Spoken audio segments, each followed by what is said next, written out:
This call is now being recorded. Oh, good one.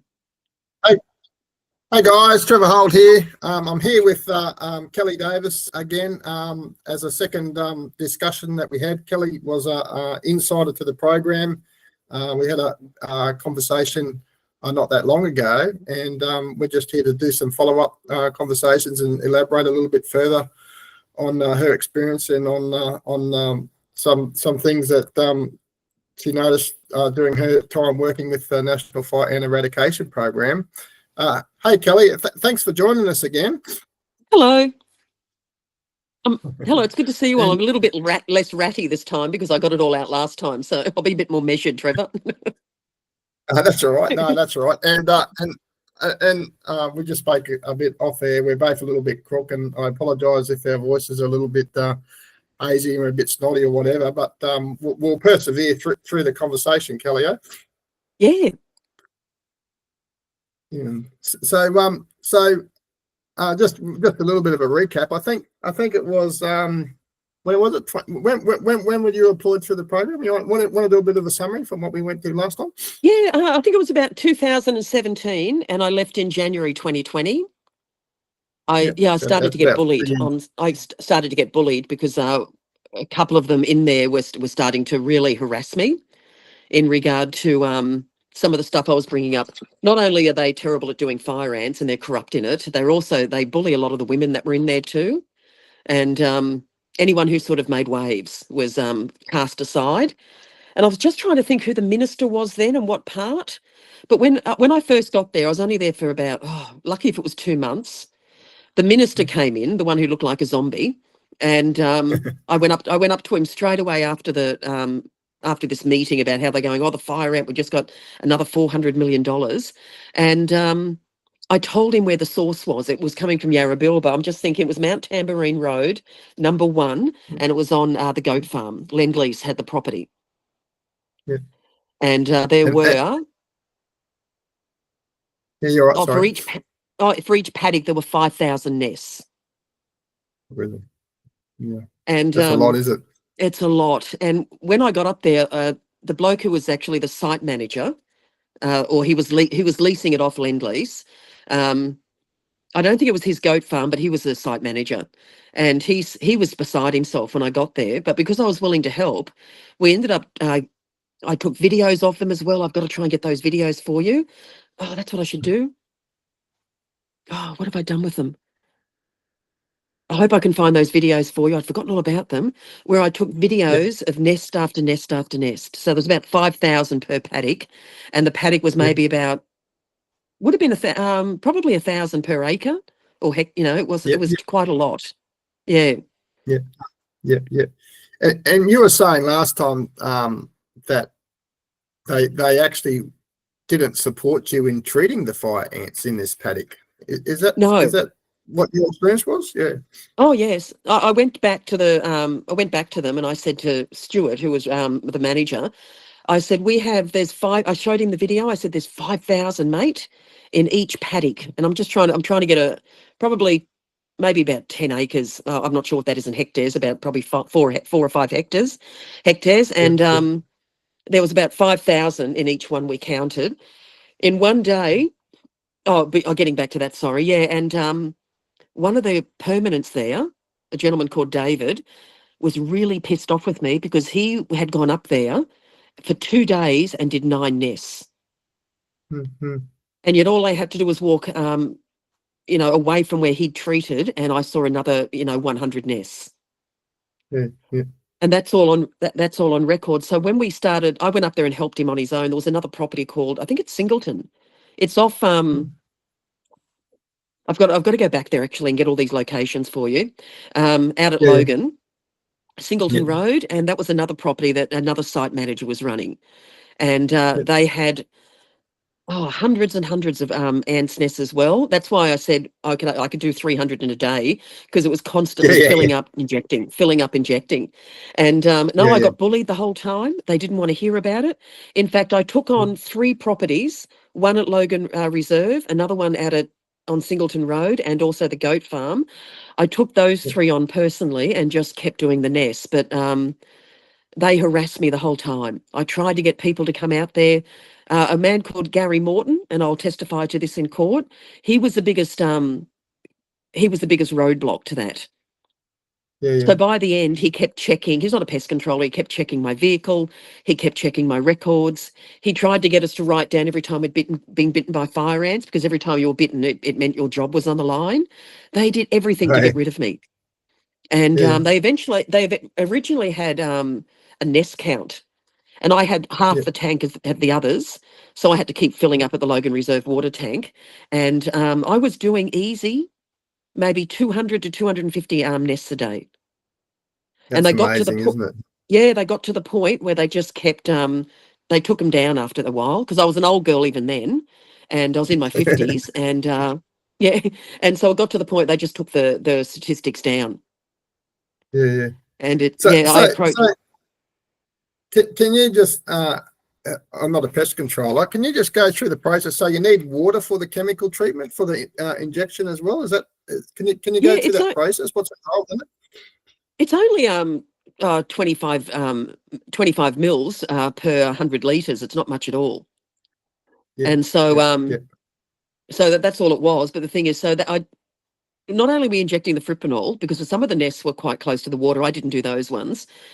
My concern is, rightly so, I was just looking up distance again. I was using distance. I know there's another one, but it's the same one. It disrupts the egg development, and they say it's a low toxicity to non-target insects. But the thing is, they lied the whole time. It was definitely killing black ants. It was killing Yeah. all the other ants. Yeah. Yeah, so it was, but the amount they were spreading out was phenomenal. It was at least 100 to 200 times more than was recommended on the label. Yeah.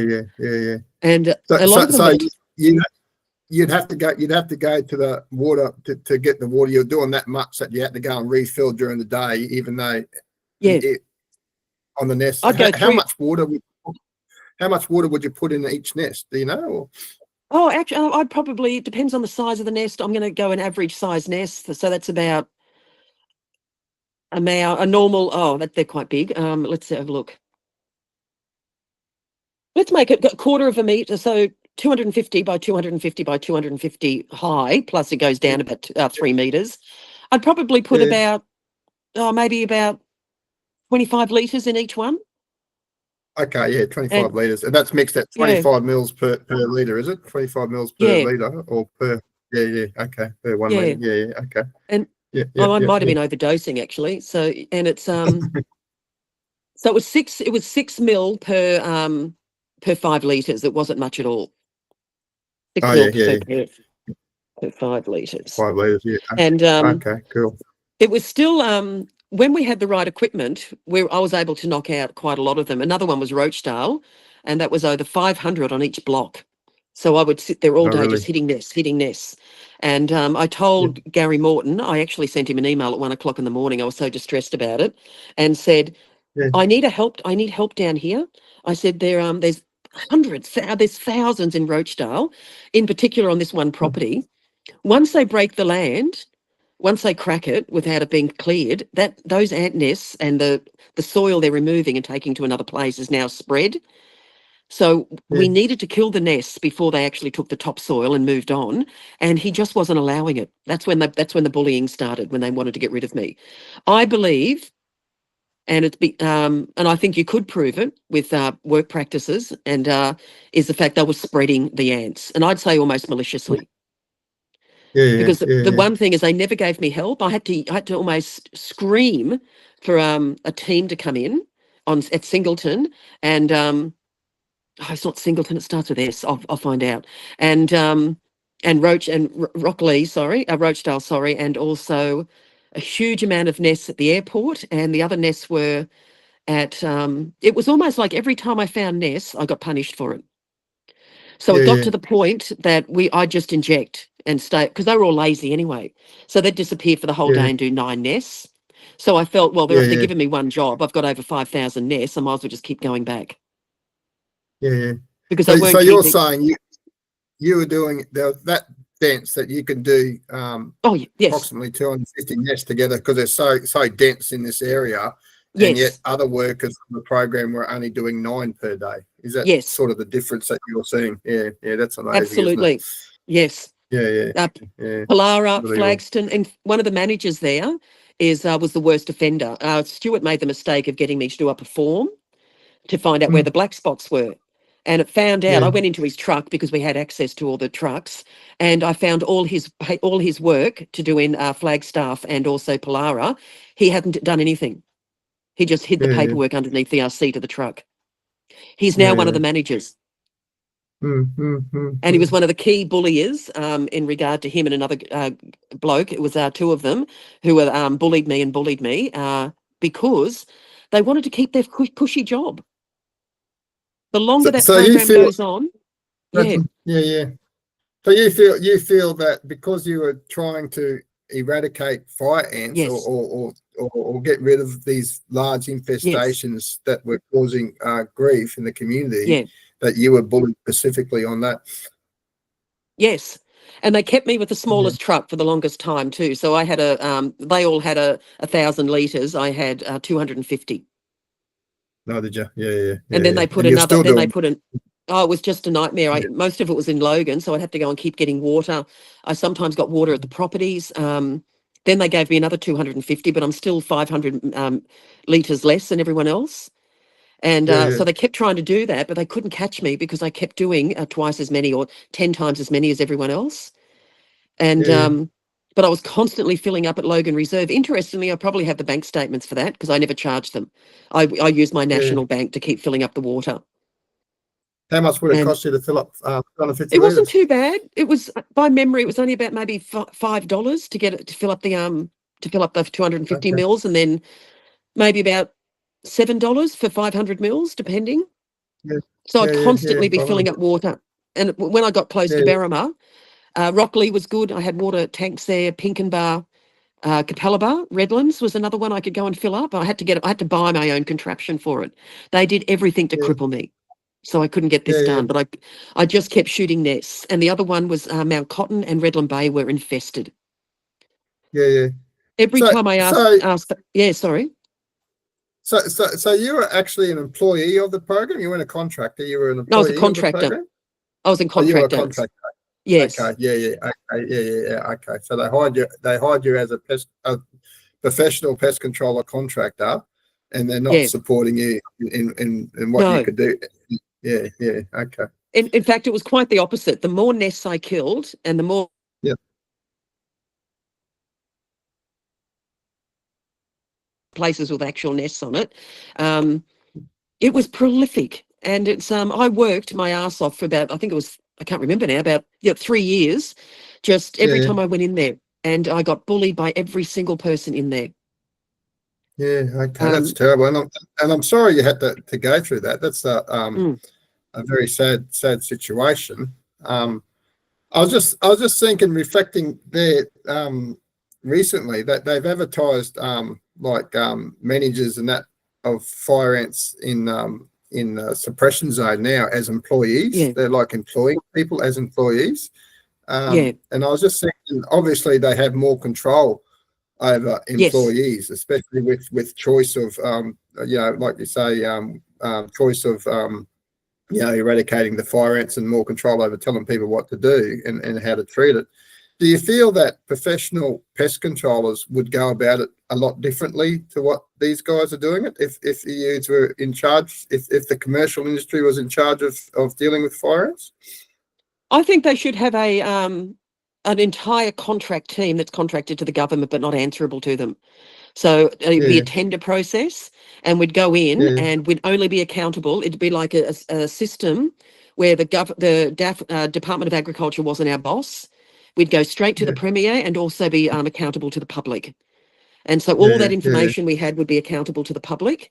And that's the only yeah, way to go about it. The only thing they could do is private and also yeah, open to yeah, the yeah, public. I think your method is brilliant with the hot yeah, water. Absolutely. yeah, And yeah, and we should not be going on. They keep trying to with the state government too. They keep trying to adjust the legislation to suit themselves. But yeah, the thing is, you've got the federal legislation too. And yeah, so they can't usurp the federal legislation. So the fact they're going onto properties and there's no yeah, fire ants, I'm sure if people, I've got to sit down and have a look. My mother's not well at the moment. If I could sit yeah. down, I'd have a look at all the federal legislation too, because I'm sure they're in, even though we're state run, we're still under the guise of federal when it comes to biosecurity in Australia. And the fact they're going onto Yeah, and properties, yeah, yeah, that's the weird thing, isn't it? Because we're under like you said, they're operating under the Biosecurity Act of yeah, Queensland, which is different to New South Wales. So in New South Wales, they're running the New South Wales Act because they're in New South Wales, and their act doesn't actually empower them just to walk onto property yeah, without consent. Yet in Queensland it does. But like you said, there is a federal act that doesn't mm, allow it either, and under the Constitution. Um, um, if there's a breach in difference between the federal and the state act, then theoretically the federal should trump it. But it just seems to be really bizarre on how it's run, isn't it? they need a royal commission. And I'd be happy to Mm, be a witness to it. I'd show them the paper trail, the fact that they bought a whole lot of new equipment that cost millions of dollars, new trucks. They wanted quieter trucks. And mm-hmm, so because one person complained that the machinery, the pump we had was quite loud. It wasn't loud for yeah, long. The thing is they were quite yeah, powerful, which means we could inject quicker. Then they got these yeah, quiet pumps that actually didn't inject quick enough. And the Queens, I believe, had time to pack up and leave. yeah, And yeah, yeah, they will argue till the cows come home, but there's not one person that works there that has even, like, there's more people with more experience outside. There's professional pest yeah, controllers I know who have more experience than me or more knowledge, but I actually have the most knowledge of anyone there. yeah, There's yeah, no one yeah, who, and no one has a pest control license. There's yeah, yeah, there's one yeah, guy, he's one of the managers, but he's corrupt. There's another yeah, one, he's a bully, and he got his pest control at the council, Brisbane City Council. He was fired from there from stealing yeah, chemical from mosquitoes and starting fights with everyone. He's a complete bully. But there's actually no one in management with a pest control license. Not one. Not one yeah. that's been got outside in the private industry. That's the interesting thing that I find, because commercial business, as you know, Yeah, I've been self-employed now since 2001 when I started my business. yeah, Generally in a commercial setting, you have to be competitive. You have to be yeah, you have to be fit for purpose. You have to be cost effective, and you have to be customer focused to yeah, succeed in a commercial business. But yes, the way they're running it, they're just steamrolling over everyone. They're not engaging with the community. They're not meeting their different people's values, like in regards to even exposure to these chemicals. If there's alternatives available that aren't chemicals, and people choose to live that lifestyle in regards to organic farming or that sort of stuff, or even people that want to live a toxic free lifestyle on their private property, I would have thought is reasonable enough to work through alternative methods to meet their obligations, community engagement. But in a commercial world, that can be accommodated, because that person would seek commercial people that meted their values and their goals in life. But when the government's they all had, yeah, sorry. steamroll them, Yeah, They yeah, had yeah, no yeah, intention of success, Trevor. They are not a yeah, business model. They are a prison system. They just want to yeah, keep rolling over. It's almost like people who are social workers need to keep people sick. The yeah, yeah, people yeah, in the people who run the fire ant program. Listen, a Department of I think it's department. I think it used to be called DAF, but it's the yeah, yeah, Department of Agriculture and Fisheries. They yeah, rely on pest. They need the fire yeah, ants to spread.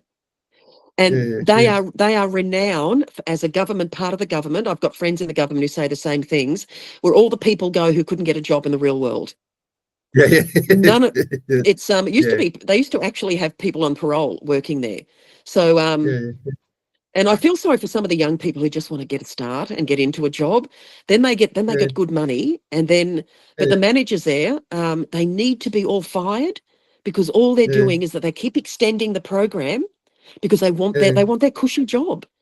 They cannot yeah, work in the yeah, real world. So I came in yeah, as a private business owner. It was just a fill-in job while I settled in Brisbane, and yeah, it turned out that I couldn't, but I can't. I've only got one go. I've got to just get the job done. And I thought that's what the Yeah. objective was.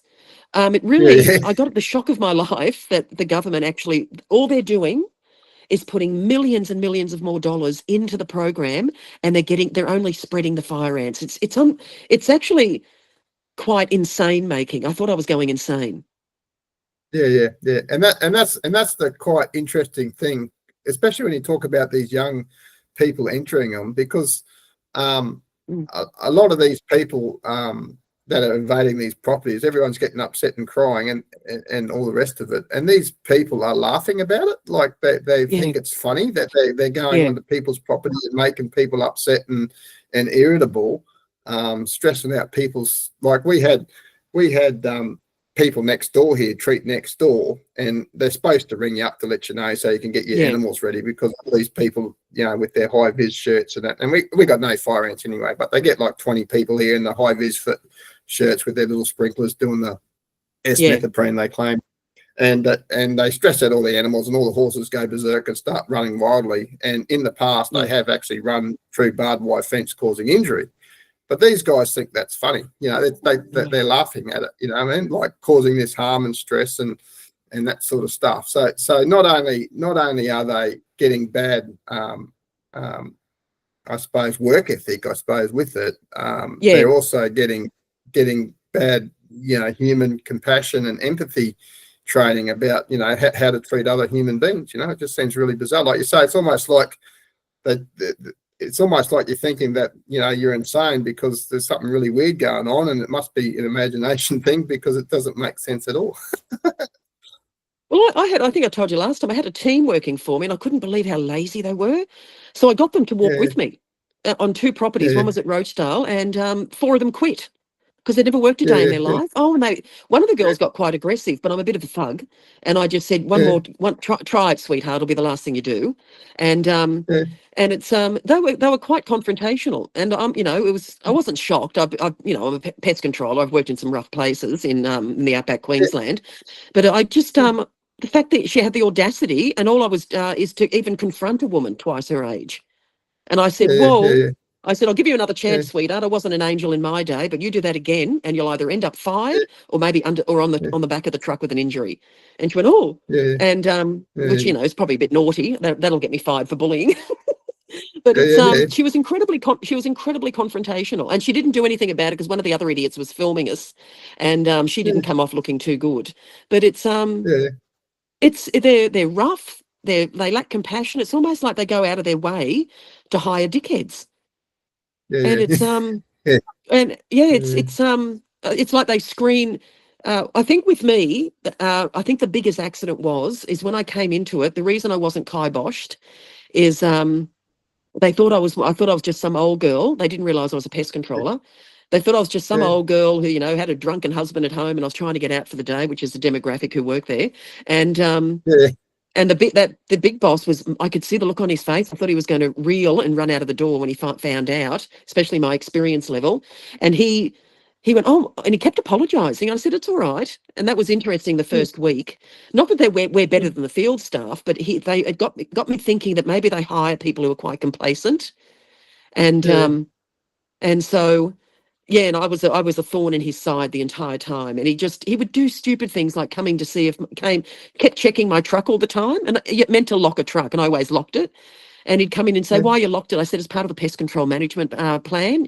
And under my breath, I'd say, you prick. And so it's he's a nightmare, that guy. He would never get a job anywhere else. And he's the one I would testify against in court. There was also a woman who was running it at one time, and she was a nightmare. It's like their whole thing is to keep the job going. It's not the end of it. They need a royal commission. I think so far it's $800 million now that's been sunk into it. I think it's even more. Once this current 2023 to 2027 plan expires, I think it's over 1.2 billion. Yeah, I think it's quite a bit. I think this last plan, because just after you left, they had a 2021 strategic review, and they had 3 options. One was, push harder to eradicate. 2 was to contain, and 3, just let them go. And they chose to try to eradicate, and that's where they come up with this horseshoe design, you know, in their prophylactically treating where there are no fire ants to make them look good. Because the idea was, I think, by treating where there's no fire ants, they could say, oh, we've had success with our prophylactic treatment and we can move it in, or we moved it in 10 kilometres already or something like that. But because the ants are still spreading, they've actually had to make the areas bigger and actually expand the ring that they started with, you know. So it's really, really bizarre.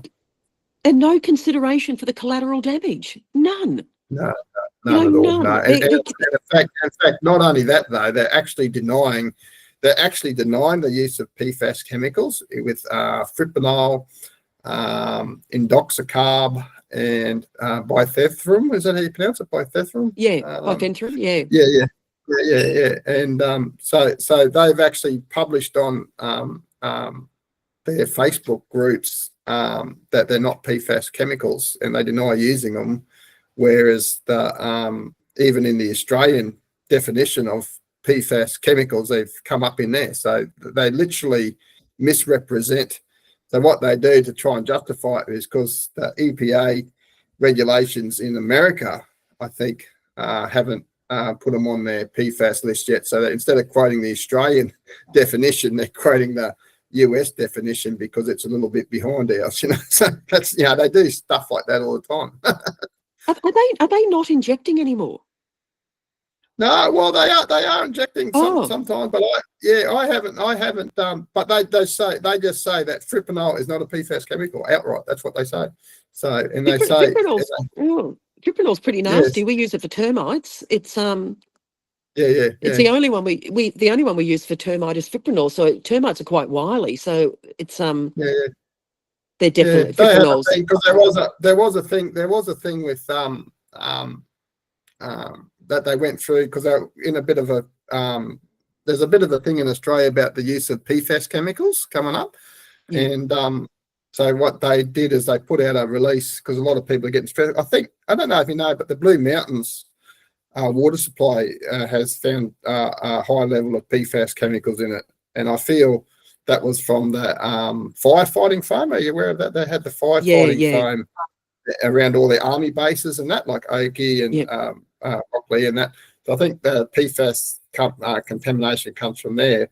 But they're also, so it's a little bit about PFAS, but they're trying to reduce the use of PFAS in Australia. But because of the number of nests, like you're talking, you know, a couple of hundred a day or whatever, but even at 9 a day that they're doing, that's you get a few teams. That's a lot of direct nest injections that they're doing. Putting a lot of chemicals out over that.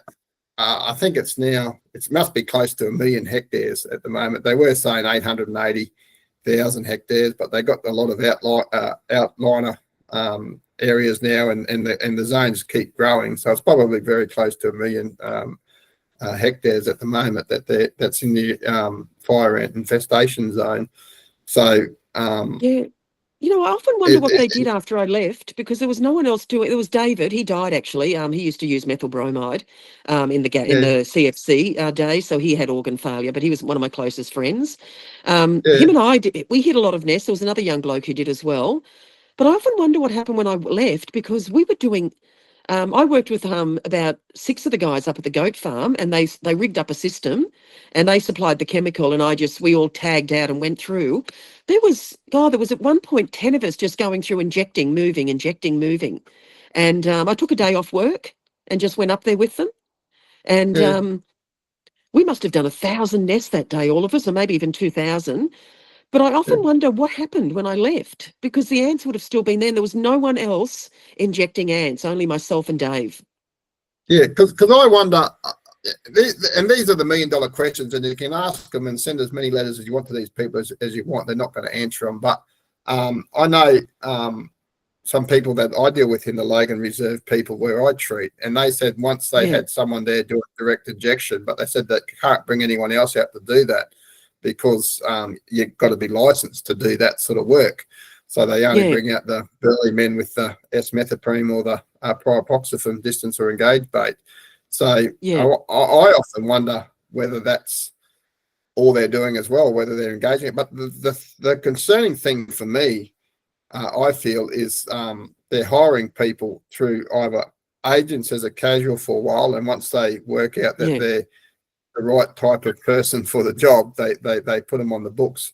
But they're not independent people. They're not self-thinkers, and it's all group think. So if they don't toe the line with the way of thinking, the treatment thinking, and this and that, then they're out the door. That's how it works. And I think currently they're looking at around 50% turnover of people that they hire quite regularly. I was talking to someone that worked. There's a group of them that were working on the Northside depot that recently have been terminated, and they were telling me they're a bit shyer than you, Kellie. You're very brave to come on these things, but a lot of people are very nervous into becoming public. But they were telling me that the guys used to sit in their vans all day watching hardcore porn, and that was their day. You know, like that's the sort of people that they hire. You know. Yes. I would, yes, and I would probably know who they are. I can pick up two off the top of my head. Hi, Mick. So it's they're disgusting. You know, I got attacked by a big pit bull once, and that prick said, "Oh, it was nice when I went there." They would send us into dangerous situations. It's I sometimes feel I was a bit picked on some level, but they didn't bother me. I thought they were just idiots, and but I came in I had my own business in Victoria, and so I just thought you went there to work, and I would catch them. One of them who's a manager now, and the two full-time guys, and this woman who was always weird. She sunk one of the trucks one year, and honestly, they do 9 nests. I'd drive past one of them and back again, and they were sitting in the truck for 2-3 hours having lunch. I drove past a whole entire team of them, and I went past doing this, and they were playing basketball. They were playing basketball for 3 hours. And so it was.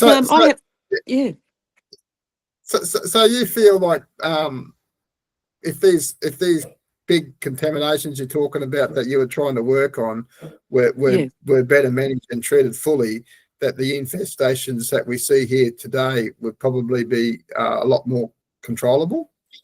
I think if they had done it straight up, if they'd hit Yarrabilba, if they'd hit Roachdale, if they'd really focused at Jimboomba at the turf farms, we would not be. This would have been over 4 years ago.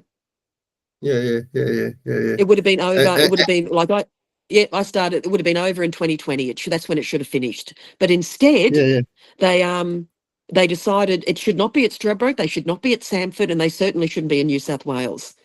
No, if this had been done properly, if they had gone to Yarrabilba when I told them to in 2017.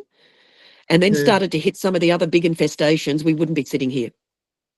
It's amazing, isn't it? Because that's the feeling that we get, is they're not trying to do anything. They're just keeping themselves in the cushy job, and that's what they're doing. Feel. I absolutely feel that they need a royal commission, but they're all on a cushy government job. They barely work. The management are lazy. They bring in people who have no idea. I couldn't believe it. And they don't listen to the pest control because they're all bloody up themselves. And they were sending controlled substance through the mail. It was unbelievable. I said, what are you doing? And then they said to make everyone go to Bunnings. I said, we're still charging the government like 400, another 1 million to what? We got 5 new trucks, so they're about 70,000 each, 80,000. So that's 30,000. That's a lot of money. $300,000 to kit out again, and we're making people go to Bunnings. And it's like, no, I believe in my heart and in my professional opinion, this would have been all addressed by 2020. Absolutely. It would have been done and dusted. And government as pest controllers, how do you think that works for you? So I don't know if you know about the LNP values, but it seems to me that they're breaching their values. They sort of support entrepreneurs and more private enterprise and less government. If they were true to their values, do you feel they would be supporting and subsidising actual pest controllers to manage the pests? It's a brilliant. That is an absolutely brilliant idea. And when we both go back to business, that's our main model. Yes, I'd say be a tendering system, and it wouldn't just be one team. You'd probably get like a few pest control teams in. They would work on a contract basis, and they could be the contract could be eliminated after 6 months, and they'd have to retender. if they weren't yeah, found to be doing their job, which means yeah, nest counts would have to go in, location counts, and the government would save millions of dollars if they went, say, about how many companies could they have? Maybe even about 15 companies getting in there on a yeah, tender yeah, process. Would all have a certain yeah, area. Everyone would have an area, and would get this yeah, done in a year, 2 years. yeah, yeah, yeah, It'd be done and yeah, dusted. And the other thing too is we'd be more. We wouldn't have right of entry, which means we wouldn't we'd if we'd go in there and do an inspection as pest controllers, and then if you had no fire ants, we would leave. yeah, yeah, And yeah. as a And that private makes sense company, to me. as a Yeah, private company, I would then have to give you a lot of notice and a number of letters and a phone call and tell you exactly when I was going to be there. yeah, yeah. But I'm sure if you rock up to someone's place and saying you're looking for fire ants, I don't feel I've talked to, like, there's tens of thousands of people in our group and in our action group of it. Yeah, No one's ever said that they will deny someone looking for fire ants. It's just a random distribution of yeah, chemicals where there are no fire ants. That seems to be the biggest gripe, I suppose. But yeah, if you ring up and say, "Oh, we want to look for fire ants," when's the time that suits, and try and book it in, or we're going to be there on Tuesday, and yeah. we are able to, have a look around your property. I'm sure they can accommodate that or whatever. I don't think there's ever been a problem about looking for fire ants on people's private property. I think the main thing is just distributing chemicals where there are no fire ants. So, Absolutely. And the only people who should be in Barrama or down at the fire ant place should be scientists, because all the samples would come back in, and yeah, people allocating that bit of admin work. That'd be it. yeah. But otherwise, yeah. What if I told you they bought 60 vehicles just for the Northside Depot? It says 60 vehicles in that Northside Depot. How would that? You're saying 70,000. I had a look at them vehicles, and I'd probably suggest even more by the time they fitted them out. So, Oh yeah, definitely. That's that, and we've got a count of about 25 in the South Depot, and I'm not sure about the middle one, but there's quite a few vehicles and quite a few employees of this program, and I just feel that not having commercial values in relation to cost effective, fit for purpose, and customer focused services, the government's just overreaching. Yes. Is that what you feel? Yeah. Oh, the government tender all the time. That's how all the construction work is private industry. It's like Leighton's has a tender. I mean, all the big companies will the government contracts. And so I'd say they'd need to get big pest control companies, maybe even Rentokil or something, who could kit out and have the right equipment and amalgamate it, and the smaller companies, and just fucking tender out the jobs. We would do all the admin, we would do all the chemical, and we'd just charge accordingly in our tender process. And we'd be responsible for our own workers. We'd be responsible for all the legislation. And I tell you what, we'd get the job done because contracts can be cancelled. Yeah. With private that's right. industry. And that's the thing with them, because they're quite they can't be held accountable, these guys, is it? Because they're not reporting on the reduction of fire ants. They're not reporting on the reduction of the reducing number of fire ants, or the reduction in distribution of fire ants. They're reporting on number of properties treated and the tons of chemicals distributed, because that makes them feel good. Because if they're reporting on the reduction in fire ants, that there would be a negative one each time, because it continues to grow. It should be privately run, and I think there should be a government contract, absolutely a government contract, which happens all the time. I used to do asbestos audits for governments, and we'd all tender for the process, and there'd be a few asbestos companies, and we could do that. And I tell you what, which means we're responsible. But honestly, the fire ants should have been gone by 2020, and if it was to go private now, it'd be all gone in 2 years. But we keep feeding these managers in DAF, and they really are fat cats. They're morons. They have this whole. It's like Peyton's Place. I think I said it last time. They're a pack of perverts, and it's one of the most toxic, dysfunctional workplaces I've ever had the displeasure to have anything to do with. And even my friends who work. You're not the only one that says that as well. It's not just you either. I've heard that time and time again from ex-workers and current workers, and It's a real shame because it's very difficult to hold them accountable the way they are. They're just like untouchable just about. And I suppose that arrogance in that situation has led them to be able to do whatever the hell they want because there's nothing we can do about it, you know. Whereas a commercial world, if we're not happy, we get sacked. That's how it works. I know. You know? So, if I was to go in there, I'd get rid of the main manager. There's another guy who's the second manager. Then they've got the top supervisor. He'd go. He's the worst one. He's the bully. Then I'd get rid of the beautiful man who runs D&I. He has to go. He can go and count sticks somewhere. He's the laziest man on the planet. I'd get rid of all the D&I staff, and I'd keep their admin.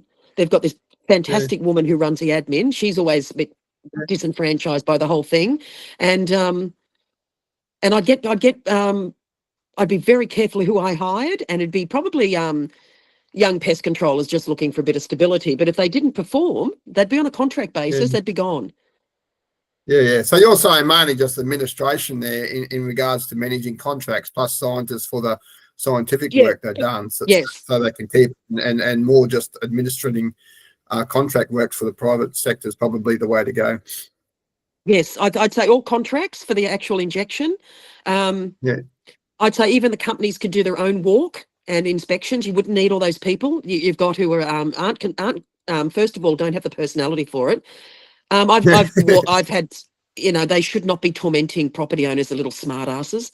And I think I told you I had 4 guys surrounding my truck at one point. They could not work out how I was in, how a woman was in, like this. Some of the people that get there, it was in the truck. So I got out of the truck and one sat on the bumper bar and I said, "You've got 2 seconds, mate. There's no cameras out here. Get off the truck." And he ran. And they're quite interesting. It's so it's not really conducive. It's not really a safe environment for women on any level.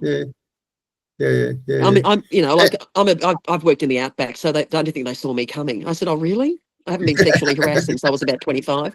So they didn't know what to do with me except burn me at the stake. So going back to these big properties that you were talking about with these big infestations, and the fact that they didn't really want you to eradicate them. So what sort of proactive things were they doing? Because I remember last time you were saying you had to go there in your own time sometimes to help them because they wouldn't support them. Yeah. So you're just invoicing directly or just doing it for fun? No, just for fun. I'm a strange bold bird. I just thought I got to know some of the property owners, and I really, really like them. The woman at Logan Reserve, I've got to get the name of that suburb. I did a lot of work out at Singleton, and I keep thinking it's Singleton, but it's over near Logan Reserve.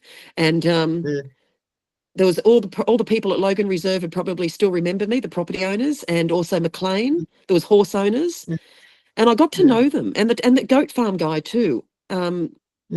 I come from farming up in Stanthorpe, and it's I'm a Queenslander, and so I got to know the people, and I thought another woman too at Berrima. I think she sometimes was a bit weird with me because I don't think she could work out that I really wanted to help her, and we would do hundreds of nests there, and I worked next to a young bloke who fainted. He vomited. He said, "It's a bit hot." I said, "Oh, come on, sweetheart," and and so I just know a lot of it was in my own time. And even if they GPS the trucks, the guy running D&I was such a sweetheart. He'd say, "What were you doing out there?" And I said, "It's none of your business." And killing nests. And I did a lot of it on my own time, just because these property owners like yourself were hardworking people, and no one was helping them. No one. It's quite sad, isn't it? It's really bizarre because no one really wants fire ants. No one really wants these hassles. But like you say, we are Queenslanders and we are united. But these issues have been very divisive, aren't they, between the people that are heavily affected by fire ants who aren't getting the help and people that are against the program that are getting harassed and bullied that haven't got fire ants. It's creating this big divide almost on purpose, it feels to me, I don't know, to try and break community spirit or something. It just seems really bizarre. But it feels like, if you want to go down that tunnel of the psychology of it, it feels like these are failed white people in these positions, and like all the business people and the property owners, there's almost this level of jealousy. it's like they're yeah, jealous of you. You're living a really good life, and yeah, they've got to live a life of deceit for starters in their yeah, jobs. They're not really clever. yeah, They're certainly not the sharpest tool in their shed. So they're only government workers. And I got this sense, if you bear with me, I know it sounds a bit conspiracy, but I got this sense that they just didn't like you because it was almost a level of, how dare you have autonomy? How dare you not allow us yeah, to come onto your property? How dare you have property in yeah, the first place? And yeah, yeah, and that's a sense I got. Whereas I had a lot of respect for the people on the land, and mm, and so I got on well with a lot of them. I'd turn up at some places, and the old farmers had burnt holes through the paddock, and two of them were yeah, 80, and they were brothers, and they were so cute. And I said, "Did you put petrol down there and set them on fire?" And they stood yeah, there like yeah, this, going, "I said, you did too. You better make me a cup of tea." yeah. I went to a property. Because this lady didn't want chemicals on her property. She had one nest, like I said, with fipronil direct injection, but then they didn't have any licensed people to do that anymore. So then they done a whole property once, and she didn't want that having happened before because she felt that it created adverse effects to her dog's fertility Yeah, cycles. So um, that was her thing, and she was an 80-odd-year-old woman as well, tipping fuel down the nest. It looked yeah, like a battle zone because there's all these little black explosion marks all over the property. She says she was telling me she has to be a bit careful now because she'd done a nest near the house, and some of the holes must have went underneath the house, and she reckons she just about blew up the house. So it's quite. I know we laugh at it because it's funny, but it is quite dangerous. People yeah, managing these things like that, especially the elderly, especially when you start thinking about yeah, combustibles, fuel. Um, it, it, and it's very sad that these people can't turn to the government to do what they want to manage it the way they want to do it, and they have to resort to these sort yeah. of problems.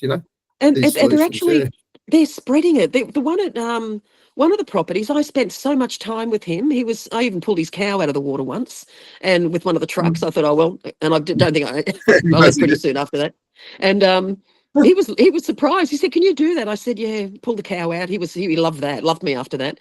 But it's you would not believe how hard it was to get these fucking, sorry about the language, these people to work. The ones who, not the Yeah. property owners, and when I got there, they'd already had a number of years of these lazy bastards. And so I Yeah. understood the aggression. I instantly thought, and it didn't take long to wear them down. They're so beautiful, the people out there. I mostly did Yeah. Logan, Pollara, Flagstaff, Roachdale eventually, and also um, all over, but then down at Logan Home and the properties down at, I can never remember, I live here, by the way, Cleveland. They're new Yeah. properties to me, but where the golf course is. And so they just knew I was going to do the work. And I became, in a way, not friends, but I became, here she comes, she's going to give us a hand. And they did everything to help me as well. They filled up the Yeah. water for me. They came with me and pegged out while I'm injecting behind them. And Yeah. And that's the there thing, was so isn't many, it? If you get someone up there yeah, pegging them out as you go, then you can just treat the whole time. I know that yes, really helps me with my water treatment yeah, because it just means you don't have to stop and have a look and see where you're going. You just go there, there, there, there. Yeah.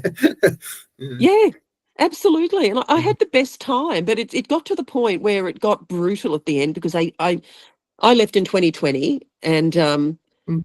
it was just before COVID, which was good. And they just they could not work out why I wanted to work. And one in particular, he Yeah. got to the point he was checking my license every 5 minutes, checking my truck every 5 minutes. They did everything to try and trip me up. Yeah. Yeah. I was getting followed at one point to see if I was making sure I was going the speed limit. It was Mm. it was just ridiculous. I had people who came with me who I know were the management, or they were told by Yeah. little tiny wimps who were told to work with me, and Yeah. yeah, and to take information back to this one bastard in particular. And it's Yeah. I wanted to move on anyway. As I said, it felt like I Yeah. came in there to eradicate fire ants, and after 3 years, I thought they've got no intention of doing this, so there's no point in me staying. Yeah.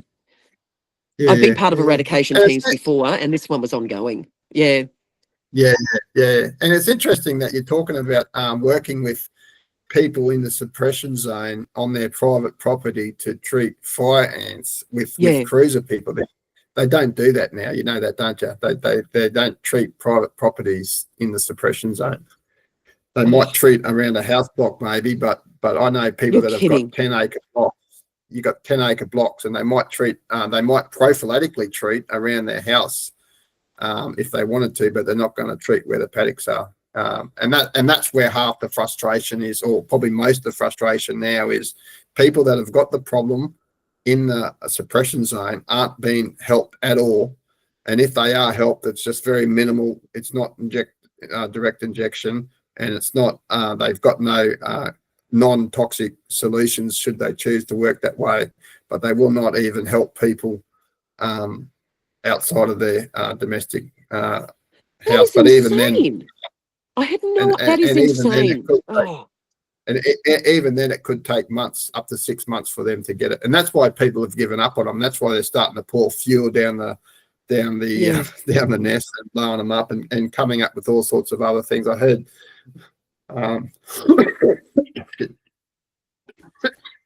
excuse me, I heard, I think it's orange oil, citrus type formulas people are using, and different other things, but because the chemical options or the chemical solutions that the National Fire Ant Eradication use, they're not allowing any variation from them, because even some of them termite treatment ones, a fine sand or something like that, they're much more effective. And a lot of pest controllers, when I talk to pest controllers, I say, well, how would you treat fire ants? It's got nothing to do with the chemical offerings that the National Fire Ants are opting for, and that's what's disappointing. What they're using and what they're doing is not working. This is evident in the fact that each year the distribution is getting more.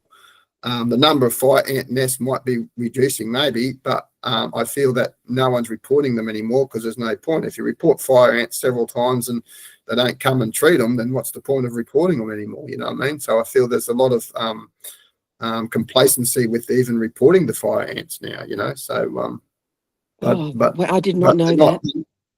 Yeah, so they're not helping private properties, and even public land is supposed to be managed by councils, but they're not giving councils enough finances to be able to manage it. So there's a lot of disgruntled people that are even documenting them for, just for fun, like similar to what you do. They just got this moral sense of community to go and document all the ones they find in the public along the road or whatever, report them, but they're not even treating them ones on the public land anyway. So it's really a big mess, and there's a lot of money. All the money's been spent basically on the 10 kilometre. Well, they claim it's 10 kilometre. I think it's a lot wider than that in some spots, because they when they expand it, they don't bring that inside line with it, so they've just got a bigger bubble there. But and a lot of them areas don't even have fire ants, so it's really bizarre how it's working. So that's since the 2023-2027 strategy of doing it, but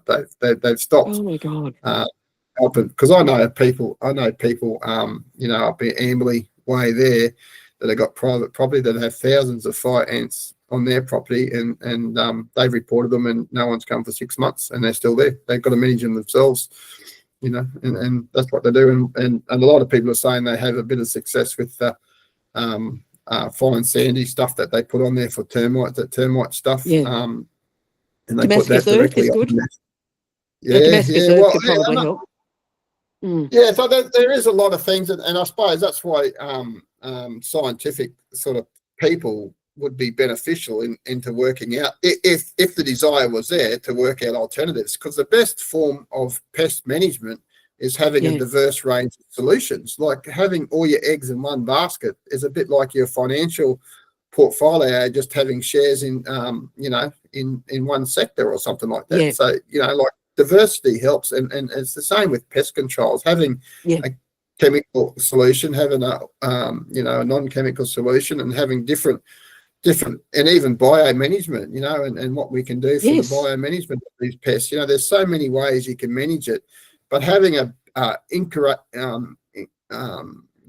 a combined holistic approach to it, because you probably know more than me that repeated excessive exposure to some of these chemicals, the Yes, insects do develop a resistance to that chemical, I was just about to say that. there is Mm, and there is another phenomenon called bait shyness, where if you're throwing out bait all yep, the time, they don't know what it is, but eventually they stop picking it up and taking it back to their queen, So it's yeah, there's a few elements, but having alternatives creates a better outcome, not a worse outcome. So having a diverse thought process and diverse strategies in these circumstances would create a better outcome for them all. And that's why I feel at the moment, I don't know if you're familiar with, it's actually quite interesting. I'm doing a psychology course. I'm nearly finished my Bachelor of Psychology. oh, I've only terrific. got a couple more subjects. But I was studying for a test the other day, and there was something come up about groupthink, and that's very dangerous. They put a thing in there about I think it was about the Cuban. They went and attacked the Cubans or something, groupthink or whatever, and it created all these sorts of problems. But I feel it's very similar to groupthink, because they want this type of thinking where we must at all cost put this bait down no matter what. 100% of properties in this eradication zone no matter what, and no one can challenge that. And if anyone challenges that, they're either conspiracy nutters, they want fire ants, or they're not, there's something wrong with them, or because they were actually hiring councils at North Arm to go around to property owners to tell them if they didn't want chemicals put in their backyard where there are no fire ants, they must have a mental health problem. This is the type of thing that they do. They're just monsters, really. I feel They're monsters.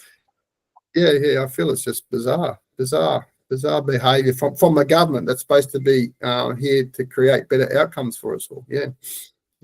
I love what you said, monsters. No, this would be all over in 2 years. I would fire one of the guys. I know I'm not going to say his name. There's four in there that I think they're still there. I would fire all of them. I would have that woman still in admin. You'd need your science, because all the private would have to, or even if someone with a bit of a conscience ran the place and said, listen, our mark is 2 to 3 years, and we're going to look after the property owners who say no. We're not going to tromp all over their land. I'd probably minimise the field staff. There's no reason for them. I'd probably get a lot more D&I in there. But where's the money going? Where is the money going? If they're not spending it on, that's outrageous, the fact that they're not going on to at least 3 acre, 5 acre property, because it happened in a lot of the newer estates. Shade will get rid of them. So it's they're in agricultural land, and so they're coming if you've got crop, but in all the treed areas don't tend to have them. Like that's why Kedron, only the building estates will have them until the trees come back. Roachdale's okay now, but it's they're usually in hot climates without shade. They're in agricultural land. So I like what you said about the holistic, but while we're getting new building sites, it's spreading, and this could, I can't believe they're not working on 5, 8, 10 acre properties, because often they're new estates who don't have time. They've got no trees yet. And then people go there, they'll do a bit of work, and then they're taking it to the next place. Then it goes to Stradbroke, then it goes to Samford. What happens in these building estates, and I've seen it firsthand, and the estate might have the same builder for a lot of the buildings, and it might be the developer has the same builder for a lot of the buildings, and that builder has contracts, say, for supply of turf on the buildings that they build. And what they do is they drop off X amount of turf for each house, and they leave it at the front. And they nearly always, they obviously measure it up, they know the land size, but there's normally always 5 or 6 rolls of turf left over, and then they just leave it at the front. And it's sitting out there for I don't know, for days or whatever. But I suggest that, I don't know, I doubt the fire ants are in that when they're laying it, otherwise they'd be getting bitten and I'll see it. But I feel they get into them rolls. They're sitting at the front. And then what happens is people come and grab them rolls and go and put it on their property somewhere else. And then they got the fire ants in them rolls, and they roll them out, you know what I mean? And it's spreading like that. But the biggest problem is because of the heavy-handed approach that the government is having, and people have been fined $60,000 in some cases for taking turf over the border or whatever with fire ants. Then the builder doesn't want to report them because they don't want to get their nursery mate in trouble. And it's probably Yeah. not the nursery mate anyway. It's probably just life that happens. But there's just this big fear factor of it because they're not working with business. They're not helping business. They're just sending people broke, you know what I mean? And all these turf farmers, that it's not their problem. It's not, they didn't start it. The government started it, and they're the ones that are paying for it at the moment in these things. Yeah. And I also know, so it's very unfortunate like that, because that bifenthrin, how do you pronounce it? Sorry. Bifenthrin, yeah. Bifenthrin? Bifenthrin. Yeah. I think that's the that's the chemical that they use on the turf, I feel. And yes. I think it used to have a 45-day withholding period, and they changed it to 4 days now, which is bizarre in itself, you know. But even with these changes, extreme changes in these conditions, the way these pesticides are used, it's still not making any difference because it's just not working. You know what I mean? Like it's really bizarre, you know. So, but there is a solution. Yeah, sorry. No, you're no, right. listening Yeah, to you, I always get there is a solution. Yeah. Listening to you always opens it up. I love your holistic approach. No, you've got it down. I believe with chemical intervention as well, but only because they've let it get to this point. You'd have to fire. I know who they are. They need to go. If we're going to stick with the DAF, they need to go, and they need to have someone private industry come in and take over. Someone like me. You know, they wouldn't hire me, but someone like me who was more private industry and didn't think they needed that job forever. They're getting these no-hopers in there who stay in that job until retirement, and unfortunately the government does that. They need a fix-it person to go in, to say, I'm only here for a couple of years and then I'm moving on, and to get the job done. But I'm not sure if you could get a government worker to do that. They'd have to headhunt someone, get them in there, get onto those 5-10 acre properties again and start injecting. Have teams go out. You'd have less teams, and just and get into a more holistic approach. Stay away from the bee people for starters. Let them do their own. And anyone who has cattle, it's actually, I looked it up before we spoke just to reassure myself. It's not the distance and all the stuff they're using is not meant to be spread near cattle. And when it says low toxicity, it means it's toxic. And and these people who are spreading it out are not trained. They're belligerent. They're morons a lot of the time. They sound worse than I can remember. And it's and not only are they putting it where the cattle are eating, they're laughing about it and thinking it's funny. You know what I mean? Like when they first done my property, like I've been treated since 2019. So I was treated when you were working for them, and the first time they treated us, they actually went into my dog kennels and put it into my dog kennels. They made a big point of that. They put it into my dog kennels and put it in the haying systems where I feed my cattle hay. They put it in my paddocks where my cattle graze, and they put it, and this property is set up so when it rains, everything washes into the dam. It's actually purposely done that so we can capture all the water in the dry seasons. And one day when they put all these chemicals down, we got 13 mil of rain.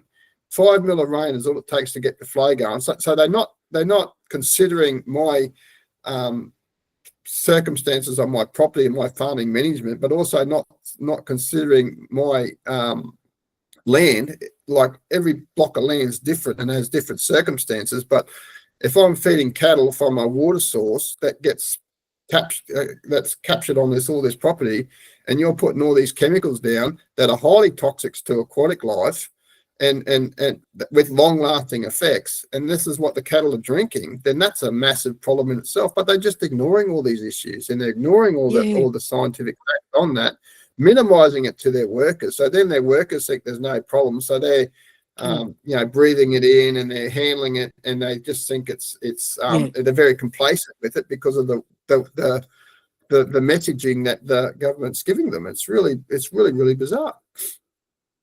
You know, and I'm guilty of that as well, not really thinking it, because we had to hit the ground running.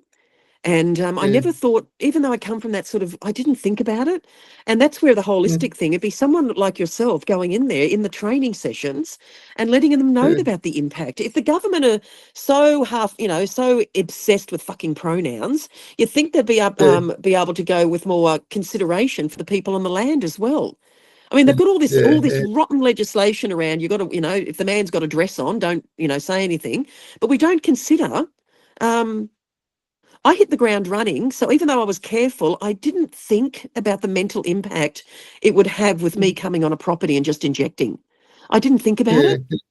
I think my nature allowed a lot of the property owners to let me go. But in hindsight, I never thought about it. And I think that was a lack of awareness. I didn't feel maybe I didn't have time to think about it, but that would be a really crucial component in a training package for people actually working to consider people like yourself on the land and the impact that can have, and not to lie, this is toxic chemical we're putting out there, and they're not putting it out correctly either. They're not trained pest controllers. And that's, I suppose, one of the biggest things, because as much as I'm I'm probably one of the lead voices in this campaign and really against it. So my biggest irk is putting toxic chemicals down, these S-methoprenes and distance and pyroxafen distance and engaged bait where there are no fire ants. So that's my biggest thing. So they're calling that prophylactic treatment. So that's my biggest thing. I'm not against poisons at all. I'm not against toxic chemicals if it's targeted, like a targeted approach is what's for me. But in saying that, if I or some other people have different values that private property owners should be able to work with them, especially organic farmers, registered organic farmers, but they don't have to be organic farmers, like it could be just anyone that has values to live their life, and we should be, we're in Australia, we should be encouraging people to have a brain and think about what they want in life and help support them. Like, and if there are non-toxic ways of managing fire ants, but the problem is, I suppose, is this whole term eradication and proof of freedom and all this sort of stuff. So they're trying to do that. But I feel that I think you're on a better path. You're on the right path. I think their PR, their public information people were moronic too. I think I love where you're going with this. It's almost like we all come to the table. Say I was on the pest control side, we all come to the table, but absolutely consider that we don't come onto people's properties if they have. And I think the boiling water, or the fact if you don't have it. What's happened, I believe, with the systems we've used, with the pest control and the baiting, and also because of the HR problem, they're lazy staff, and I believe we've spread the ants. We've got to a point now where poisons are necessary in the areas where it's out of control, but not so much yet on places like your properties. I think we can.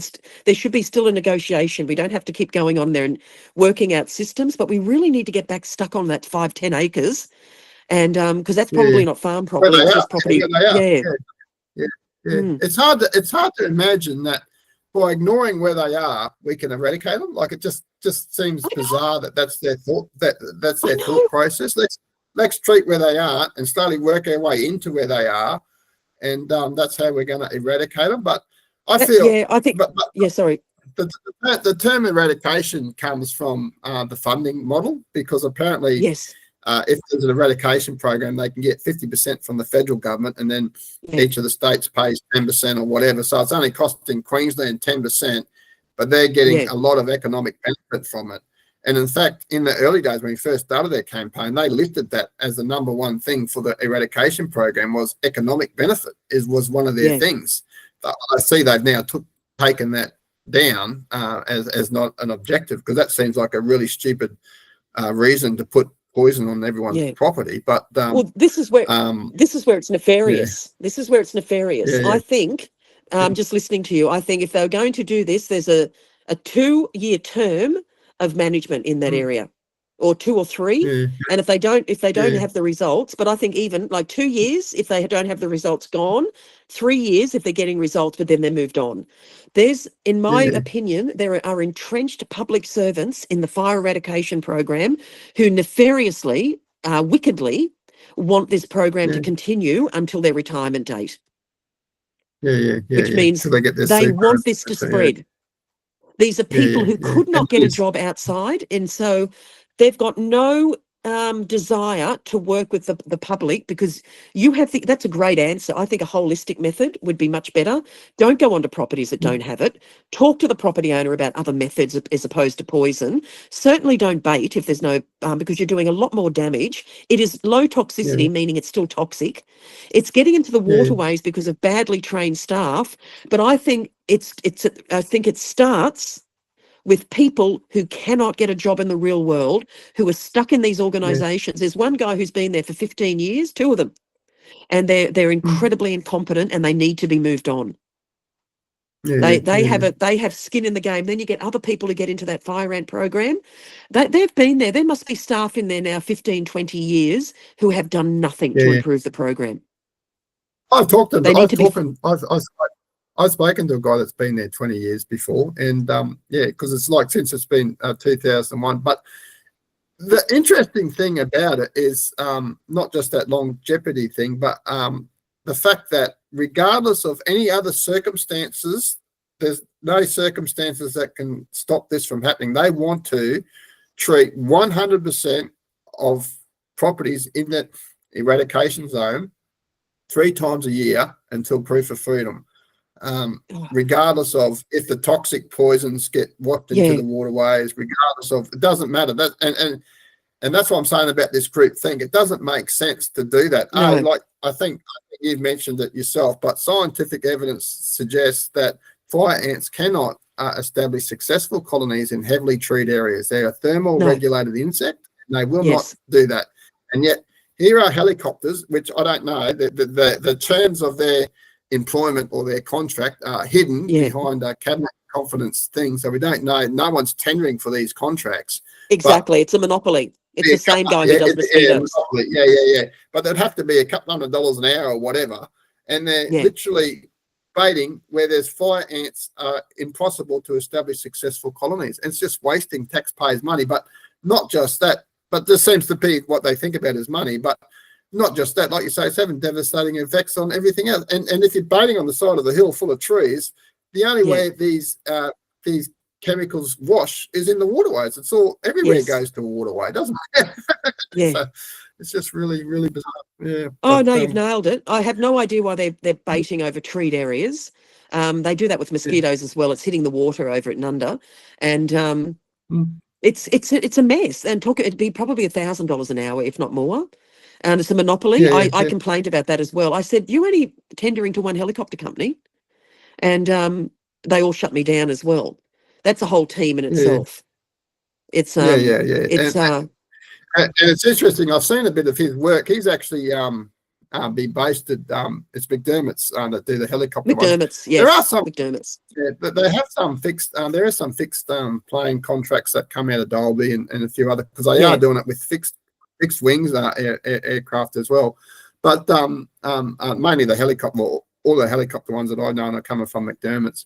But he started, I think, with one helicopter back in the day, and now he's talking about buying a Boeing jet. That's how much money this guy's got now. So it's quite bizarre and unusual. But spending money.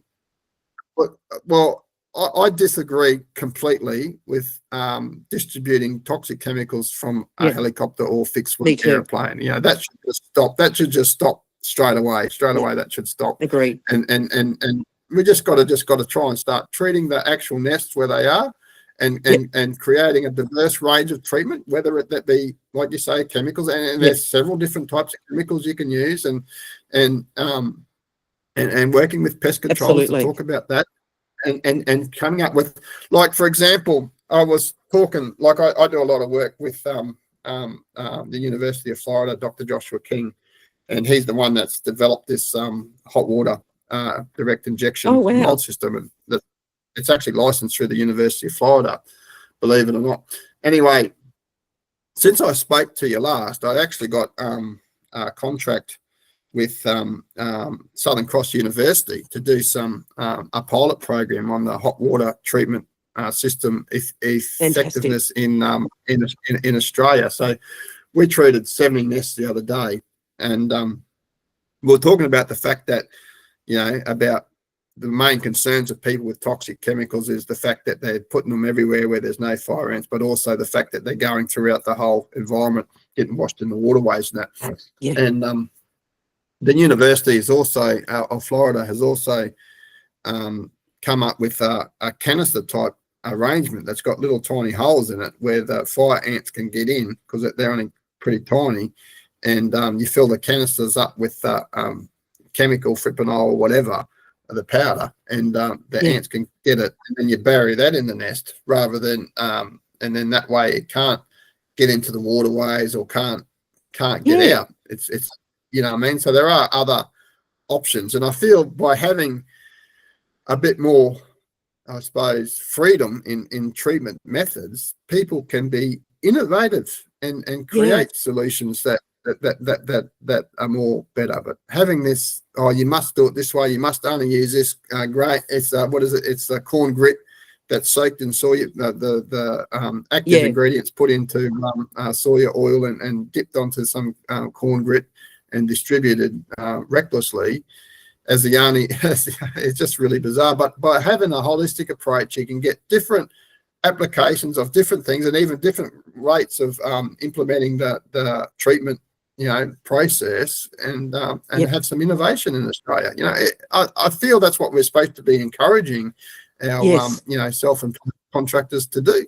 So, but it's almost like it's going to have to come from your side on some level, but you're moving forward with it. My thing is they need a Royal Commission may not do anything. Someone's been calling that for years. Unfortunately, she sounds a little bit bitter, and so because she was fired, whereas I was always going to leave. And it's so what they need to do is they need to.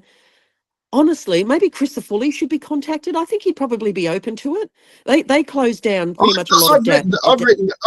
I've written to Chris Foley heaps of times, and all the time his office just forwards it on to Parrott's office, because obviously he's the minister. They call it Department of Primary Industries now, and never get a response from it. So it's really weird. And I actually wrote to the Governor General of Queensland. He then forwarded it to the Premier's office, the Chris Foley's office. He then forwarded it to Parrott's office. You know what I mean? And they still don't get to me. So it doesn't matter how you go about it. I go and see my local member about it, and because everyone's got this group think that this must be the science is real and this is what's got to happen, and all this sort of stuff. And even though there's evidence suggesting that what they're doing is causing harm, and I've reported that I've had 2 livestock die of toxic chemical liver problems, toxic liver problems, and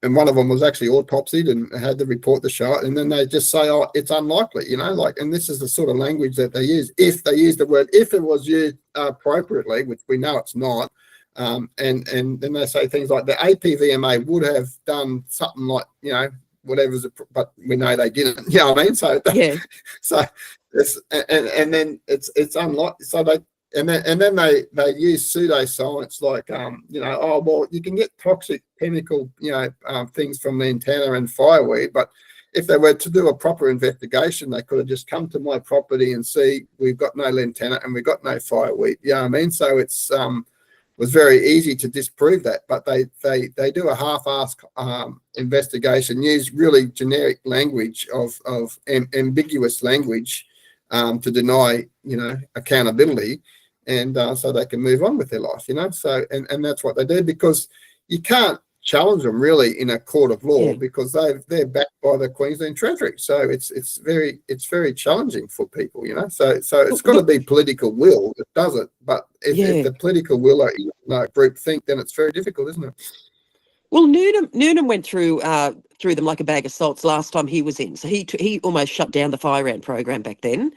Maybe Chris yeah, Foley yeah, would be open to him if we could all get it together and sort of sit down and maybe Chris Foley would even have a meeting with you, the property owners, and yeah, because that yeah, department needs to be cleaned out. Like yeah, yeah, I think yeah, all yeah. the stuff you're implementing is fantastic, but DAF itself needs to be, at this point in time, everyone who's been working there over 10 years needs to be moved on Yeah, because and they've been I feel, unsuccessful. yeah, and I feel that's the case too. But the problem is now they're starting to claim, oh, we're starting to build up a lot of experience now. That's how they term their long-term employment as Oh, experience, you know. So, they have no and this is what we desire. want, and that's what I'm calling for. So at the moment, you got Graham Bolden's the head of the. They changed the name in the LMP to the Department of Primary Industry. So you got Bolden's the executive director. You got Rachel Che, Dr. Rachel Che is the head of biosecurity. You got Ashley Bacon. I think he's the second in charge of the Department of Primary Industries. But then you got Marnie Menning. She's one of the strategic implementation managers or whatever she calls herself. But they bring in some military staff as well because they've turned it into a military operation and they actually train these people how to go around the blocks, you know, just to keep going and, you know, and put your blinkers on and just focus on putting the poison down and don't ask questions and this and that. So it's actually really, really bad. But I am 100% for you that these people that are involved in this current program that got to us to this point now need to go, and you need to get a fresh group of people in there to implement a holistic approach to pest management that involves pest management professionals. It just seems like a no-brainer. And the thing is, Chris Foley would stop bleeding money. I think he's in for another term. So they don't vote for him. So I'm not sure what his agenda would be with them. The people, the government workers don't vote for LNP. So it's they hate it. They hated Noonan because he went through like a bag of salts and got rid of all the deadwood. But there's entrenched management in there that keep this program going, and they tend to be a bit more further down. They're the ones who have something to do with the field staff. They also have a lot to do with the D&I stuff. And they are lazy, they are incompetent, and I believe one of them at least is nefarious. I think he wants his program to keep going. He's got you would never employ this guy in the real world. He's a complete and utter prick. He's been done already on a sexual harassment charge. He's a thief, and yet he's still there. And he's the one who was always checking my vehicle, and he was the one who instigated bullying. He was the one who was behind the guy who was his proxy to bully me. And those guys, all those people are still there. And they are hopeless. They are useless. They have 3-hour lunch breaks.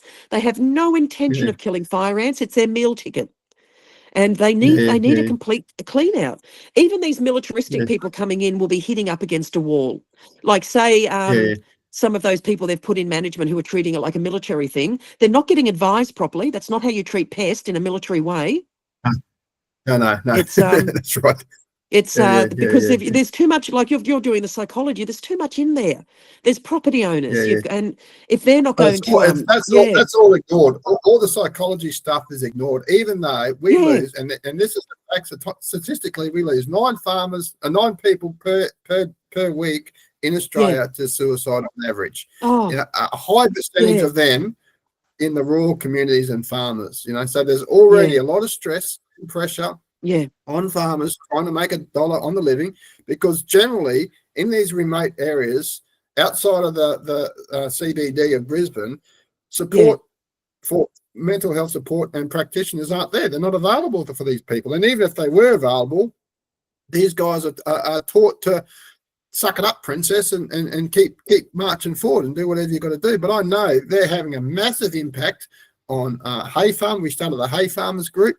They're restricting business and restricting trade. So down in South Australia and Victoria, they've got drought conditions and they're screaming for hay to feed their cattle.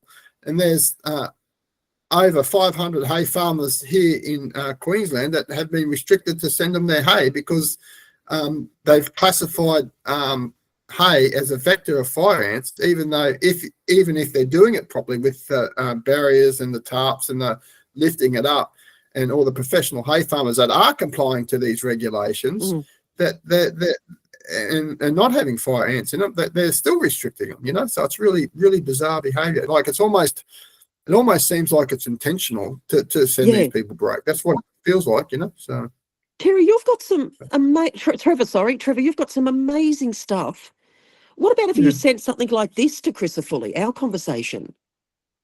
Yeah. Well, that's what we do, and that's what we're trying to do. The biggest problem is then they start treating me as a nuisance because I'm just a complainer, and I just complain because I'm not complying with them, and then they start saying that because I did a post on the psychological harm that it does and how it could create a situation like Warrabilla. And that's what they do. They just ignore it, and then they say, "Oh, that's threatening," and then they close the door, and then they don't answer anymore, and then they go on a public, I suppose, crucifixion of my character by saying, "Oh, I'm just a troublemaker, threatening troublemaker that's out to harm the fire ant campaign." When really all I'm trying to do is create better outcomes for people on their private property. Like to me. More weight needs to be put on human rights, property rights, and individual choice. And if we put more weight on that and use that as the fundamentals to our decision-making process on how to manage these fire ants, the world will be a better place. And we could live in a world that mightn't be 100% free of fire ants, but they can be managed where they need to be managed to create an environment that's satisfactory for people. Because at the moment, the people that are having the biggest impact from fire ants are not getting supported and are not helped, and the people that haven't got fire ants are getting harassed and bullied. So it's really bizarre. The funny thing is, Chrysophilia would do himself a favour by looking at this because he's got he would save the taxpayer millions of dollars. He would put an end to government waste because it's all going into fire ants. So it's interesting politically because people who work for the government, especially in DAF, don't vote Liberal. And they don't vote freedom parties. They vote for the Labor Party because they're lazy bastards. And so they're not thinkers. They just like their wage. And a couple of them there just want this to keep going. It's just this weird little fantasy world they live in.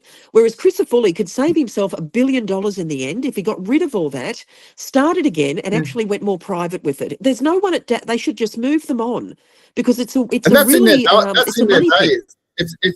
It's in their values to do that. That is documented in their LNP values, is to support private enterprise and commercial things. But here the government are hiring casual people or full-time people to control pests. It doesn't make sense. But interestingly, I'll tell you this short story. It's only short. I was out treating fire ants the other day up near, I forget, down the Gold Coast there somewhere. And it was late in the afternoon, and I seen this guy pull up he was pulled up near where I was treating. I was going to pull on there for a nap because I had a big day. It's late in the afternoon. I was sort of hot and sick and all the rest of it. And I was going to have a nap there, and this guy pulled up there, and I thought, I better not have a nap with him there, sort of thing. Anyway, I went and had a talk to him because he's standing at the front of his ute, and his ute had the word pilot on it, and he's sitting there with a tablet, and that's typically what someone that would have a drone up in the air would be doing, especially the National Fire and Eradication Program. So I went and had a talk to him, and I said, "Oh, what are you up to?" And he says, "Oh, I'm just looking at maps, And I said, "Oh, what are you looking at maps for?" And he says, "Oh, just I'm doing some wildlife surveys." I said, "Well, what do you got a drone in the air?" And he says, "Oh, no, we don't get the drones up till night time, but I'm just trying to plan my night on where I'm going to put the drones." Because a lot of people had been reporting to me, because there's a lot of stress and anxiety in the community about drones flying around at night time, baiting people's property and this and that sort of thing. So there's a lot, and a lot of people have reported to me that they've seen these drones and they hear these drones, but they can't see them because it's all at night time and that.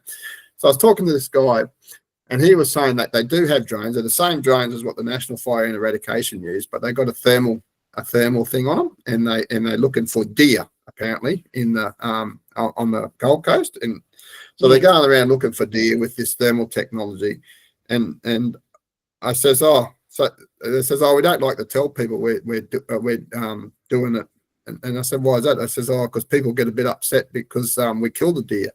I says, "Well, how do you kill them? With poison?" And he goes, "Oh no, we shoot them." I said, "Well, that's all right. No one would care about them shooting them." And he said, "No, well, we shoot them from a helicopter, so the drone will help find the deer and then liaise with the helicopter, and someone from the helicopter actually shoots the deer from the helicopter."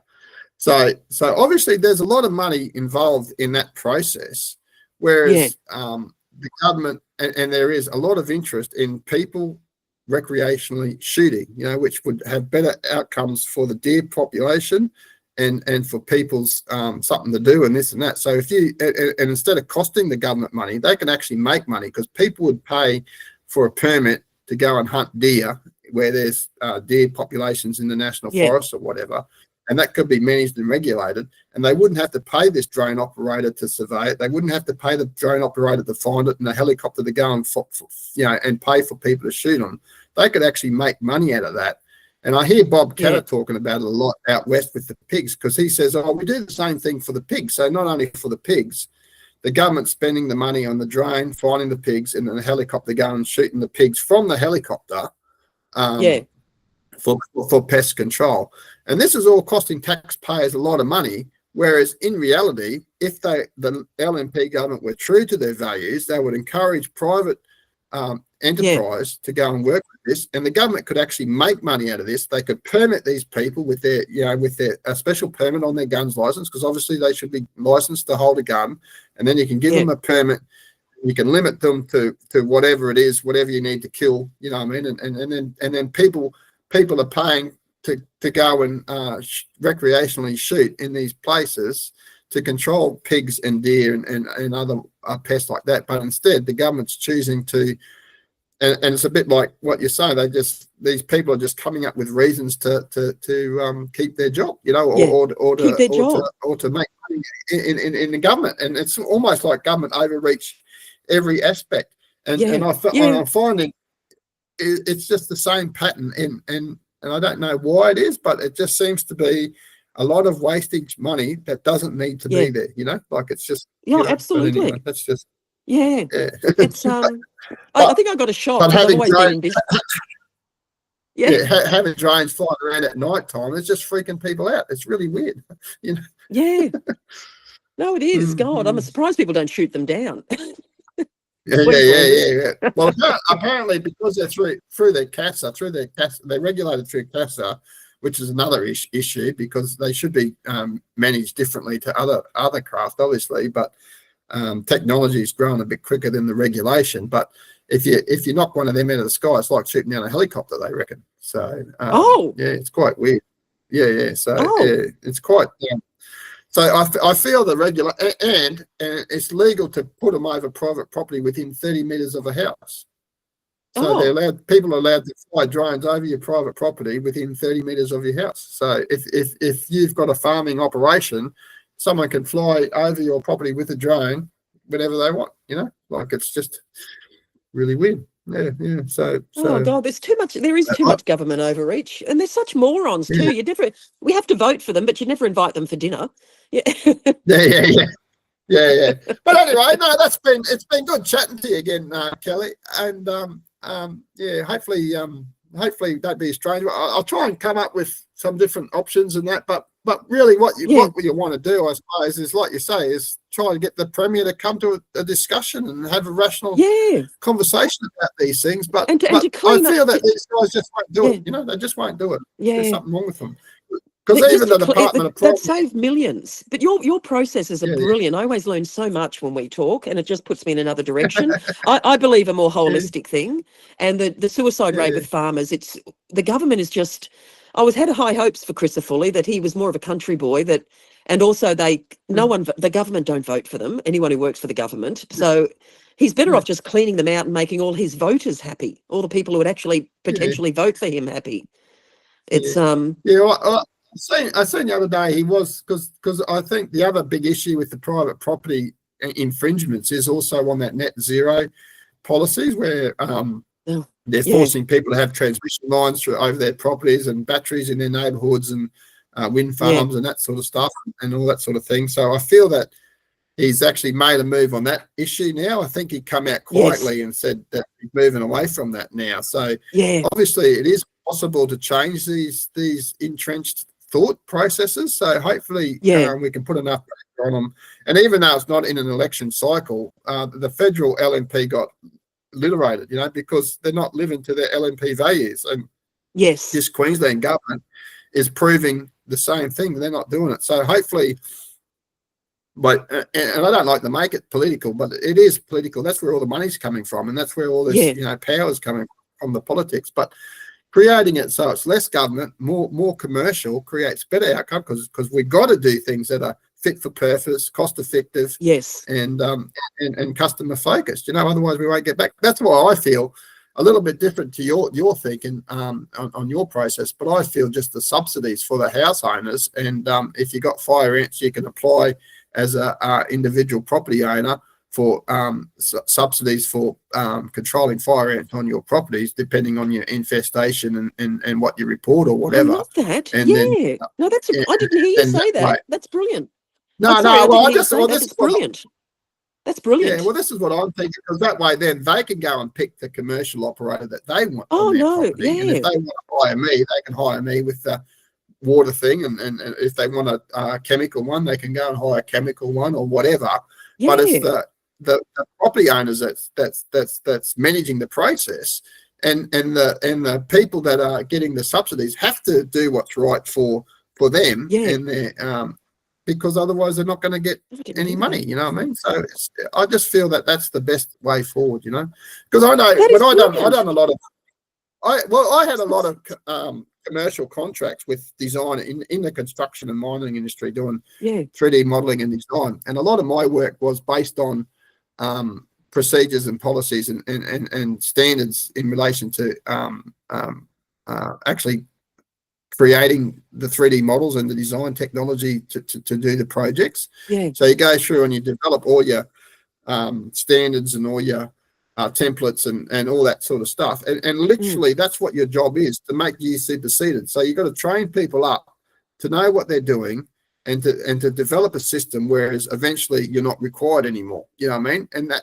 And that's what I did for and then the problem is then you got to find another job, but that's life, you know what I mean? So I feel that that's what's missing in this project, is just set it up so that the community can manage their own fire ants problems, and just set up subsidies for them to help do it in this cost of crisis living anyway, and based on individual requirements. So someone that's got 100 acres with heavy infested can get X amount of subsidies, and have a register of everyone who's registered on the database or whatever as an approved supplier to treat fire ants, making sure they're doing the minimal training on the whatever it is that's required, and then that way people can manage their own fire ants. It just seems like a no-brainer to me, There's a number of ways to do that too. Just thinking of the paper trail, subsidies back on your tax check, as long as the private company would have to do all the GPS markings. So that's all there. And when you handed it in, I'll tell you what, he'd save $1 billion if he did that, because we're using our own equipment. Yeah, that's right. And that's exactly right. And like, it goes back to this then, and that means that you're doing things most efficiently because you're getting paid by the hour. You want to get it done as quick as possible, get out of there, make it as cheap as possible for the customer. And it's similar to the hospital ones. If you made it so it wasn't 100% subsidised, but maybe the house owner had to pay like 20% or something like that, as a so they do have some sort of cost, but that way then it can't be manipulated, or used in a malice way where people are just, hiring their friends or whatever, but I'm sure you can set up a system. But on like the business, that with the business, say with your property, you get 100%, you get all back on tax, because it's something you have to do for your proproperty. It's you can get it back on tax. Yeah, that's right. All that sort of stuff. And that's what I'm thinking. I just think there needs to be more of a thought process in behind it. And like you said, the way that they're thinking at the moment is wrong, and it needs to be cleaned out, and we need to get a fresh look at this whole situation that's more focused on individuals and individual properties and actual treating fire ants. So absolutely, anyway. Making it more accountable private industry. Absolutely, I love it. I've just written all that down. That is terrific. That's what LNP is supposed to be about. That's what they're supposed to be about, encouraging. That's who they are, and that's what they're supposed to do. But they're not doing it, and hiring government pest controllers. That's not that's increasing government, isn't it? Like, Yes. and by doing that, they have more control, because you're an employee of the government who's telling them, oh, we must do it this way. You're not having innovation. You're not having, thought process going on, and you're getting trapped into this lazy mortality of just ticking the boxes and going through it because it's a government job. You know what I mean? So it's really absolutely bizarre. And this way, with your method, the fire ants get done. They get in that holistic way, and the government saves billions of dollars. And yet we put more money back into, like, say I had my own business, that money goes back into the economy. That's right. Yeah, that's right. And then the money spread out over the whole, because at the moment it's a lot of area from the Gold Coast to the Sunshine Coast, Logan, Boona, and you'd need to have there would have to be dozens of contractors right through there, wouldn't there? There'd have to be dozens of contractors right through there with different approaches and this and that to the thing. And there is fire ant contractors, like you say, they've been in business in pest control industry for 20 or 30 years. And they know how to do it, and they've already got their client base. Yes, just let them go and handle it. What business is it of the governments to get into pest control and tell pest controllers of 20 or 30 years how to treat pests? It's really, I know, it's really bad. And make it though, in particular with fire ants, because it is a biodiversity thing, is that it is government subsidised. So which means, the pest controllers can do that, but they the property owner gets the money back. It's like we all make money and you don't lose money, and we get the fire ants done, as opposed to what's happening now is billions of dollars are going nowhere on government workers who won't work. Yeah, I know, and that's what it is. And the interesting thing, I'm going to try and get a few more ex-employees out, because there's been a few even recently that have said very similar things to what you've been saying to me. So you're not alone, Kelly. There's a lot of people out, and like I said, there's about a 50% turnover on their employees. But the disturbing thing is, eventually over time, they're going to get their workforce that are all that way thinking, because they just keep sitting over staff until they get them, don't they? So eventually they do. And I suppose it's just trying to educate the public that the only thing that's going to stop this is just, get your voice out there, and someone needs to, someone from power needs to see this, or see this video when we share it, especially from LNP. We've got an LNP government. That's what we want. You want a LNP government that focuses on less government and more commercial enterprise to get a more sustainable, Australia, Queensland. And at the moment, we're getting a bigger government governing more. They're hiring casual pest controllers and hiring casual things for fire ants, and there's a whole business of biosecurity has turned into a big business, and instead and just walking over individuals. And I just feel that there's got to be a better way. So and there's no business. Business run by government is terrible. Yeah, sorry, Trevor, you've been great. Yeah, that's right. And that's the big thing that I point to. Government should be just helping business and helping people. They shouldn't be, defining, things and doing what they're doing. There's something so wrong with it. There's so much wrong with the program, but I just feel that we need to start again and think about all the issues. And like you say, it's the psychological issues in relation to private property and privacy rights, and denying fundamental human rights, property rights, and individual choice should be first and foremost to any decision that's made. And at the moment, the government has deemed that they're able to roll over anyone and do whatever they want in their reckless pursuit of eradicating fire ants, while they're not treating fire ants. So it's really bizarre.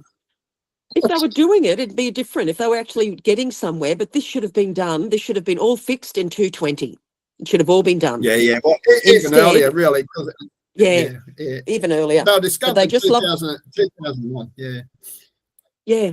2001 they were discovered, and they should have done more then to get rid of them. In fact, if they had funding a little bit at the ports, then they could have stopped it at the ports. But I know I've talked to people that worked at the ports at the time, and they had no staff, they had no money, and they didn't even have time to check what's inside the containers, let alone what's on the outside of the containers. And they're probably only checking 1 in 100 containers back then anyway. So it's a real shame. And now all of a sudden, and the biggest problem is it's the younger generation that are missing out, because they're the ones that are going to pay for all this stuff, because government doesn't Yes. create its own money. It just gets it No. from private enterprise anyway. Yeah, that's the So thing. it's really, We'd all be yeah, paying more tax if we were doing this. yeah, So the government would actually benefit by getting rid of DAF. mm, yeah, yeah, You know, yeah, they yeah, need the yeah. No, scientists, because we'd have to send all the samples back so they could track any mating processes. But they'd only need a few yeah, more yeah, scientists, labs, and I wouldn't even, probably a few admin, but the rest of the place can be gutted. And they can work yeah, out of a yeah, yeah, 2-room place after that. But there's no reason for the yeah, others. There's no reason at all yeah, for anyone else yeah, working yeah, there. They don't work, and they don't yeah, want yeah, to get rid of fire ants. They want their yeah, yeah, next 20 years of doing nothing and getting paid for it. yeah. That's what they do. Yeah. All Mm. right. Well, thanks for chatting, Oh, Kelly, and we'll probably catch up again another time and have another chat later on. Eh? oh, it's lovely. Always good to see you. Thank you, Trevor. No worries. Okay, Thank you. See you. Bye. bye.